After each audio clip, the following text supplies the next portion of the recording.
Welcome to This Explainer. Okay, right off the bat, I want you to imagine that I'm putting on my senior consultant hat today, and we are sitting down for a private masterclass. My goal?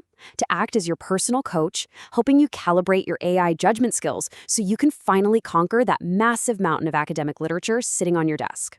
We're going to take your research process from absolute chaos straight into structured clarity. Let's get into it. So let's start by looking at this massive problem that literally every professional knowledge worker faces today. We are dealing with severe cognitive overload. I mean, think about it. When you're reading dozens of complex papers, trying to track all the different arguments, the varying methods, and the conflicting findings in your head, it isn't just tedious, it's incredibly error-prone. Here is our masterclass roadmap for today's explainer. 1. The literature review trap. 2. The AI comparison framework. 3. Building comparison matrices. 4. Identifying agreements and contradictions. And 5. The human element. Starting with Section 1, the literature review trap. Let's look at why traditional literature reviews often fail to generate actual insights. This brilliantly illustrates the brick versus house analogy. Doing a manual literature review where you're just reading and summarizing paper after paper, it's honestly like just stacking disconnected facts. You have this massive pile of bricks, but no house. On the flip side, AI-assisted synthesis acts as the mortar. It helps you actually build a coherent, interconnected house of knowledge by rapidly revealing those hidden patterns and explicit connections that you would otherwise completely miss. 10,000. Yup. That is the sheer volume of data a real-world climate research team recently had to process for a meta-analysis. Imagine trying to manually track methodologies across 10,000 documents. It's literally impossible.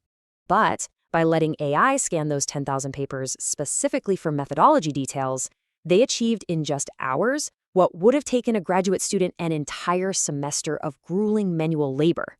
They quickly narrowed that mountain down to the 340 highly relevant studies they actually needed to read. And that, right there, is the power of AI as an intellectual lever. Moving to Section 2, the AI comparison framework.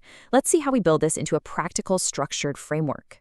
Before you even think about touching an AI tool, you absolutely must define your comparative framework. This is the golden rule. You have to decide exactly what dimensions matter for your specific synthesis. Are we comparing study designs, populations, effect sizes? If you don't define these explicitly up front, your AI analysis is going to be unfocused and, frankly, pretty useless. All right, Section 3, building comparison matrices. The crucial point here is how we actually execute this framework in the real world. Here is your hands-on masterclass protocol.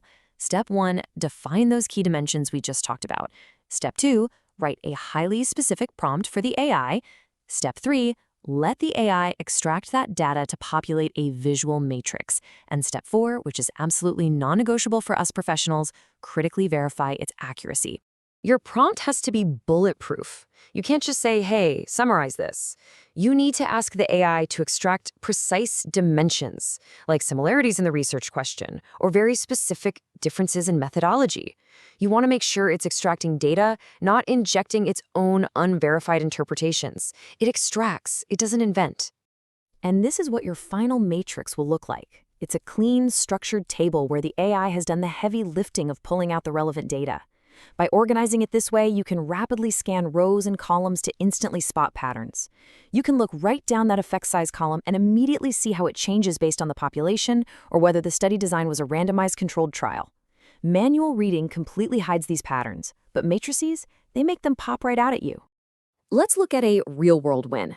A behavioral health researcher used this exact matrix method on 40 different depression intervention papers. By glancing at her AI-generated matrix, she instantly saw a pattern. Digital interventions had smaller effect sizes, sure, but they had much lower dropout rates compared to individual therapy. She literally saw the whole landscape of the research in minutes. Which brings us to Section 4, identifying agreements and contradictions.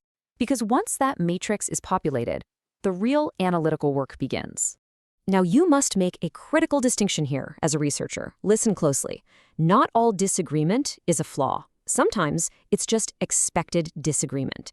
Different populations naturally produce different outcomes, and that actually helps you map the boundaries of a theory.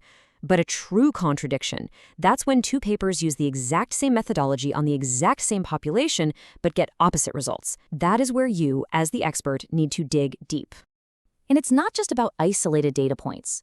AI-assisted mapping can track conceptual evolution over time. If you feed it papers spanning 20 years, it can beautifully reveal how theories build upon or challenge each other, like moving from purely cognitive models in the 2000s to integrated models today. It hands you the historical narrative on a silver platter. Once those patterns are clearly identified in your matrix, you can use a prompt like this to have the AI generate a draft synthesis statement. Notice how we're explicitly asking it to address overall findings, key variations, and explanatory factors.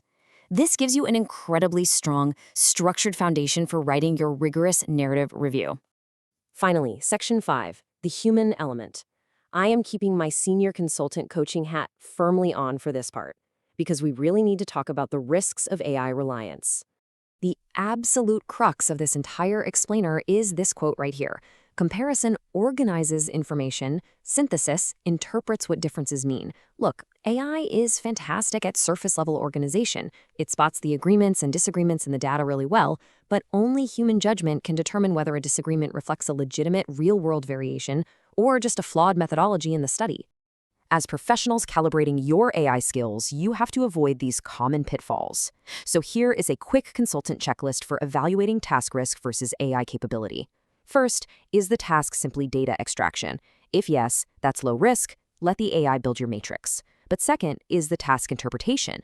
That is high risk. That must be human-driven. Never, ever treat the AI's draft synthesis as a final product.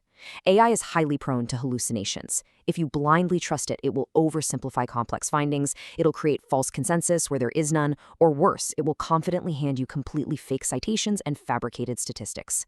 You always have to verify the matrix against the source text. Ultimately, AI is an incredible intellectual lever for organizing vast amounts of information, but the final interpretation, the real synthesis, is always yours. So armed with this framework and a very healthy dose of professional skepticism, how will you use these tools to conquer your next mountain of research? Think about that, and I'll see you in the next explainer.